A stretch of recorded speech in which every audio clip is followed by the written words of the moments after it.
বন্ধুরা, কি অবস্থা? কেমন আছো সবাই? আশা করি সবাই অনেক ভালো আছো। আমি মাহি আজকে চলে এসেছি আবারও নতুন একটা ভিডিও নিয়ে। আর আজকের এই ভিডিওতে আমি আমার পছন্দের 5টা প্রোডাক্ট পিক করেছি, আর এই 5টা প্রোডাক্ট দিয়ে আমি তোমাদেরকে একটা মেকআপ লুক করে দেখাবো। এন্ড এই লুকটার নাম অনেকেই বলে এভরিডে মেকআপ লুক, বাট আমি বলি ফাঁকিবাজি মেকআপ লুক। তো আমার টিনেজার আপুরা, ছোট ছোট আপুরা অনেক রিকোয়েস্ট করছিল যে আপু আমাদের জন্য কিছু আপলোড করো, কতদিন পর তুমি ভিডিও আপলোড করছো, আমাদের জন্য কিছু দেখাও। তো তাদের জন্য হচ্ছে আজকে আমি চিন্তা করলাম যে ফাইন, আমি আজকে এমন একটা ভিডিও করি যেটা আমার টিনেজার আপুদেরও হেল্প হবে এবং অফিস গোয়িং বা ইউনিভার্সিটি গোয়িং আপুদেরও অনেক বেশি হেল্প করবে। তো আমি কিন্তু 5টা প্রোডাক্ট ইউজ করে আজকের ফুল লুকটা কমপ্লিট করব। আর হ্যাঁ, আমি যে স্কিন কেয়ারটা করব এটা বাদ, এটা হচ্ছে গিয়ে পুরা প্রোডাক্টের মধ্যে আমি ধরবো না, কারণ স্কিন কেয়ার, মেকআপ ফার্স্ট আমরা ইউজ করবো ময়শ্চারাইজার। অ্যান্ড ময়শ্চারাইজারের জন্য আমি জেন অ্যান্ড মাইজার আইসল্যান্ড অ্যাকোয়াবম ময়শ্চারাইজারটা নিয়েছি। তো এই ময়শ্চারাইজারটা আমার কাছে এত বেশি ভালো লাগে বিকজ এটা একেবারে ওয়াটারি টাইপের, অ্যান্ড যেটা খুব সুন্দরভাবে স্কিন অ্যাবজর্ব হয়ে যায় এবং এটা খুব লাইট ওয়েট অ্যান্ড ওয়াটারি একটা ফিনিশ দেয়, আর স্কিনটা অনেক সুন্দর গ্লো করে। তো এই উইন্টারে এইটাই আমি বেশি ইউজ করতেছি ময়শ্চারাইজার হিসেবে। আর যারা টিনেজার আপুরা আছো তাদের কাছে এই ময়শ্চারাইজারটা যদি না থাকে, তোমরা এইটা মাস্ট কিনে রাখতে পারো। এইটা হচ্ছে সিম্পলের লাইট ময়শ্চারাইজার। তো আমি যেহেতু 5টা প্রোডাক্ট ইউজ করবো বলছি, এখন যা করতেছি সবই হচ্ছে skin care step, and everyday আমি কিভাবে মেকআপের আগে স্কিন কেয়ারটা করি সেটাই দেখাচ্ছি। তো আমি হচ্ছে এই সানস্ক্রিনটা অ্যাপ্লাই করছি, অ্যান্ড এটা হচ্ছে নেচার প্লাসের একটা সানস্ক্রিন। এটার মধ্যে SPF 50+ এবং PA+++ আছে। এই সানস্ক্রিনটা মোটামুটি সব টাইপের স্কিনের আপুরা ইউজ করতে পারে। তো আমি সানস্ক্রিনটা অল্প পরিমাণে নিয়েছি, জাস্ট অ্যাপ্লাই করে নিচ্ছি ফেসে। এই সানস্ক্রিনটা অল টাইপ স্কিনেই ব্যবহার করা যায়, তাছাড়া এটা কোনো হোয়াইট কাস্ট দেয় না, যার কারণে এটা আমার এত বেশি পছন্দের। এভরিডে মেকআপ রুটিনে আমি ফাউন্ডেশন এবং বিবি ক্রিম দুইটাই স্কিপ করতে খুব বেশি পছন্দ করি, মানে আমি দুইটার একটাও ইউজ করি না। সামটাইমস আমি এই যে স্কিন কেয়ার করলাম, এটার উপরে কম্প্যাক্ট পাউডার দিয়েও বের হয়ে যায়। বাট আমি যদি বলো যে একটু ভালো কোথাও অ্যাটেন্ড করতে হবে বা টিনেজার আপুদের যে মেকআপ লুকটা আমাদের জন্য এভরিডে, বাট তোমাদের জন্য এটুকুই এনাফ মেকআপ লুক হিসেবে আই থিঙ্ক। কারণ টিনেজারদেরকে কম সাজলেই সবচেয়ে বেশি সুন্দর লাগে, কারণ তোমরা এমনিই সুন্দর। তো আমি হচ্ছে কনসিলারটা ইউজ করতেছি, আর কনসিলার হচ্ছে গিয়ে আমি ইউজ করবো অ্যাবসোলুট নিউ ইয়র্কের। অ্যান্ড এই দুটো কনসিলার আমি আজকে নিয়েছি। ইউজ করছি ফার্স্টে লাইট ইয়েলো শেডটা, অ্যান্ড আমি জাস্ট আমার যেখানে যেখানে পিগমেন্টেশন আছে সেই জায়গাগুলোতে ইউজ করব।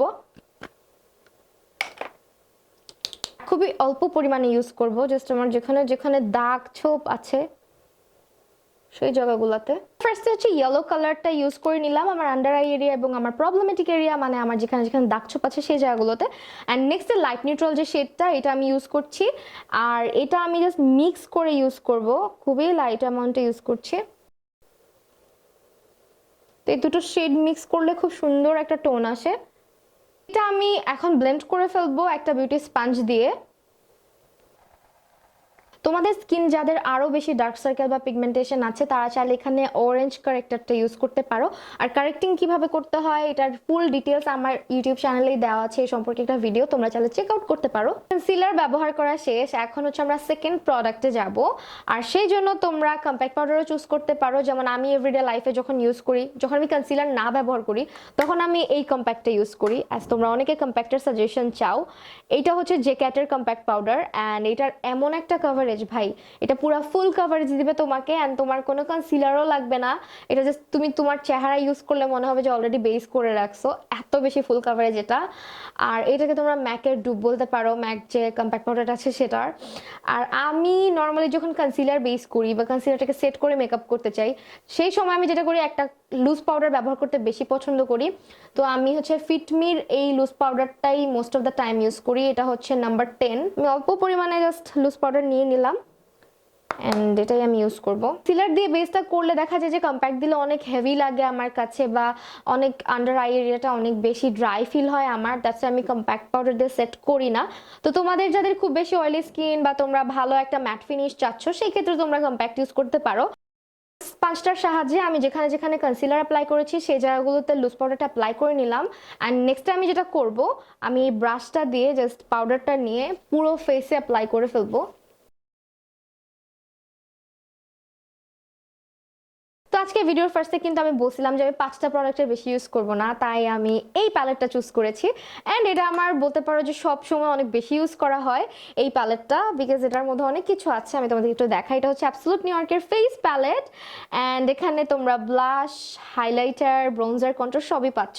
আর এই প্যালেটটা আসলে আমি এত পরিমাণে ইউজ করি আর এতবার তোমাদেরকে রেকমেন্ড করি একটা কারণে, বিকজ এই প্যালেটটা অনেক বেশি হ্যান্ডি। মানে এখানে খুব সুন্দর একটা মিরর আমরা দেখতে পাচ্ছি। এই মিররটা অনেক বেশি ক্লিন এবং বড় একটা সাইজ, আর প্যালেটের সাইজটাও এমন যে তুমি ইজিলি তোমার ব্যাগে ক্যারি করতে পারবে। আজকে এই লুকটা যেহেতু টিনেজার এবং এভরিডে টাইপ লুক দুইটাই মাথায় রেখে করা, তাই আমি ফার্স্টে এই প্যালেট থেকে ব্রাউন শেডটা পিক করছি একটা ব্লেন্ডিং ব্রাশের সাহায্যে। সম্পূর্ণ আইলিড অ্যাপ্লাই করে নিচ্ছি এন্ড ভালোভাবে ব্লেন্ড করে দিচ্ছি।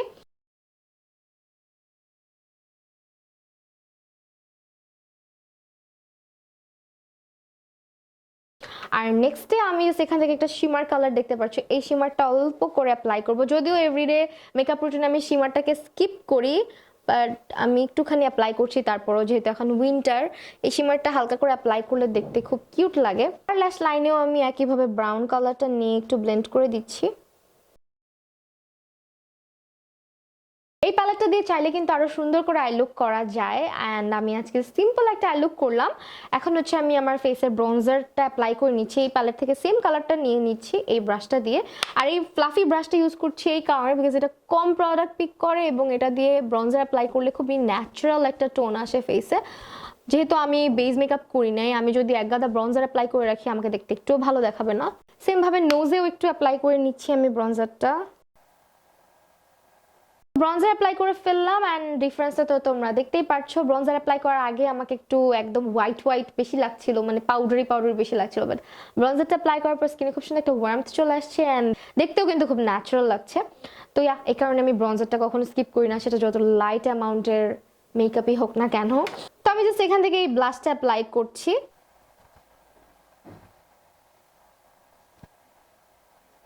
তোমরা অনেকে আমাকে জিজ্ঞেস করো যে আপু তুমি কি আইব্রো প্লাক করো কিনা। আমি আইব্রো খুব বেশি প্লাক করি নাই কখনোই, মানে হায়েস্ট আমি 4-5 বার মনে হয় করছি লাইফে। বাট আমার আইব্রো প্লাক করা একেবারেই ভালো লাগে না, যেহেতু আমি এটাকে একে কনসিল করে সুন্দর করে রাখতে পারি, তো আমার আর প্রয়োজন হয় না। আর আমি পার্সোনালি টিনেজার আপুদেরকে বলবো যে এখনই আইব্রো প্লাক করার দরকার নাই, আর একটু অ্যাডাল্ট এজে যাও তারপরে করো।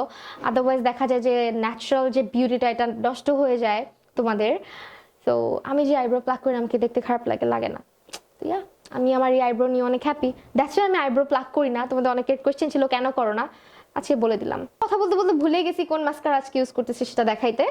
এইটা হচ্ছে অ্যাবসোলুট নিউ ইয়র্কের ভলিউম বুস্টার মাস্কারা অ্যান্ড এটাই আজকে আমরা ইউজ করব। তো ফার্স্ট হচ্ছে আমরা ল্যাশে মাস্কারাটা অ্যাপ্লাই করে নিব। এটা খুব ভালো একটা ভলিউম দেয়, আর একটা পাপড়ির সাথে আরেকটা পাপড়ি এইভাবে লেগে থাকে না, যার কারণে এই মাস্কারাটা আমার খুব পছন্দের একটা মাস্কারা। সো মাস্কারা অ্যাপ্লাই করার পরে এই ক্লিন যে ওয়ানটা আছে এটা দিয়েই হচ্ছে আমরা আইব্রোটা করে ফেলবো। এখানে এখন মাস্কারার অ্যামাউন্ট কিন্তু একেবারেই কমে গিয়েছে, যেহেতু অলরেডি আমি এটা চোখে অ্যাপ্লাই করে নিয়েছি।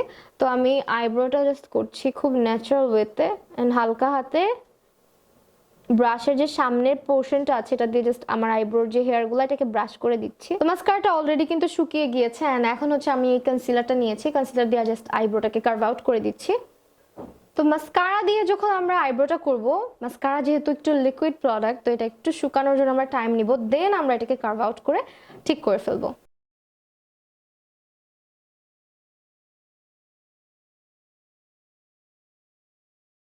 তো এখন আবারও সেই প্যালেটে চলে যাচ্ছি অ্যান্ড আমি হাইলাইটারটা দেওয়া বাকি ছিল, এটাই অ্যাপ্লাই করে নিচ্ছি প্যালেট থেকে।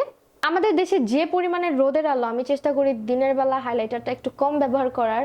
মাঝে মধ্যে অ্যাপ্লাই করি না আমি হাইলাইটার, বিকজ অলরেডি বাইরে গেলে স্কিন থেকে যে পরিমাণে অয়েল আসতে থাকে সেটাই হাইলাইটারের কাজ করে।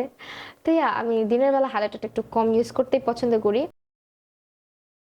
হাইলাইটার ইউজ করা ডান এন্ড আমি আজকের মেকআপ রুটিনের 4টা প্রোডাক্ট ইউজ করে ফেলেছি, বাকি আছে আর একটা, সেটা হচ্ছে একটা লিপস্টিক। এন্ড আমি ইউজ করছি টেকনিকের নুড এডিট এই লিপস্টিকটার ফর্মুলাটা বেশ ভালো। এটা হচ্ছে nude edit with vitamin E, মানে এটা খুব ময়েশ্চার দেয় লিপসের মধ্যে, খুব বেশি হেভিও ফিল হয় না। আর এখন যেহেতু উইন্টার আমি ম্যাট লিপস্টিকটা একটু স্কিপ করার ট্রাই করি এন্ড এরকম বুলেট লিপস্টিকগুলো ইউজ করার চেষ্টা করি। এই হচ্ছে লিপস্টিক অ্যাপ্লাই করার পরে আমার ফাইনাল লুক। আর আমি এই লুকটা ক্রিয়েট করতে শুধুমাত্র 5টা প্রোডাক্ট ইউজ করেছি, অ্যান্ড তোমরা তো সেটা দেখেছোই। আর এটা একটা চ্যালেঞ্জও ছিল বটে আমার জন্য। তো নেক্সটে আমি এরকম ভিডিও আরো করবো কিনা বা নেক্সট কন্টেন্ট কি নিয়ে আসবো তোমাদের জন্য, সেটা তোমরা চাইলে কমেন্ট করে জানাতে পারো। আর এই লুকটা তোমাদের কেমন লেগেছে, হেল্পফুল ছিল কিনা সেটাও চাইলে কমেন্ট করতে পারো। আর আজকের ভিডিওটা আমি এখানেই শেষ করে দিচ্ছি। তার আগে তোমরা যারা চ্যানেলটা সাবস্ক্রাইব করোনি প্লিজ সাবস্ক্রাইব করে দিও, এবং আমার সোশ্যাল মিডিয়াতে আমার সঙ্গে কানেক্টেড হতে আমার ডেসক্রিপশন বক্সটা চেক করে নিও। তো আজকের ভিডিওটা শেষ করছি এখানেই। সবাই ভালো থাকো, সুস্থ থাকো, দেখা হবে নেক্সট ভিডিওতে। আল্লাহ হাফিজ সবাইকে।